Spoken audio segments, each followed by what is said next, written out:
কৈলাসহরে শিশুসহ ৩ বাংলাদেশি নাগরিক আটক। ত্রিপুরার ঊনকোটি জেলার ইরানি থানার পুলিশ সীমান্ত এলাকায় অভিযান চালিয়ে এক শিশুসহ ৩ বাংলাদেশি নাগরিককে আটক করেছে।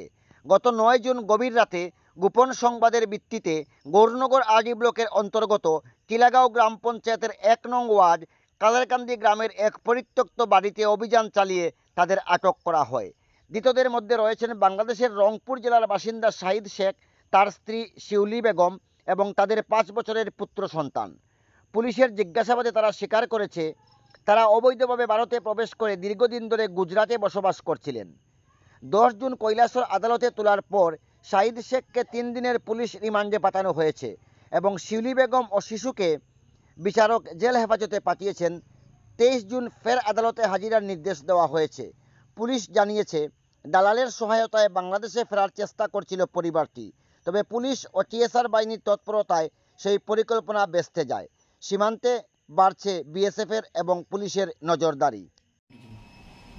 গতকাল গভীর রাতে আমরা একটা খবর পাই সোর্সের মাধ্যমে যে কালেরকান্দি কোনো একটা পরিত্যক্ত বাড়িতে কিছু বাংলাদেশি আছে।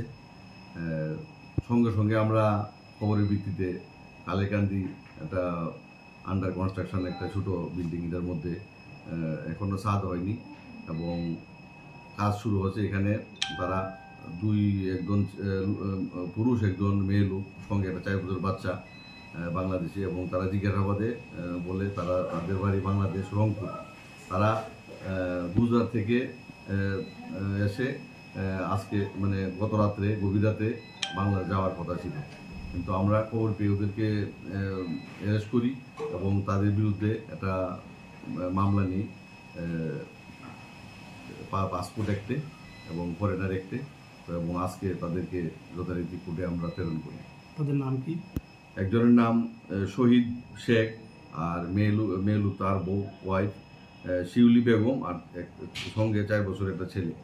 তারা কত বছর ধরে গুজরাটে ছিল? ২-২.৫ বছর ধরে গুজরাটে ছিল কাজের উদ্দেশ্যে। তাদের কি কোনো পাসপোর্ট ছিল? পাসপোর্ট ছিল না। তারা আসার সময় অবৈধভাবে এসেছে? অবৈধভাবে আসে।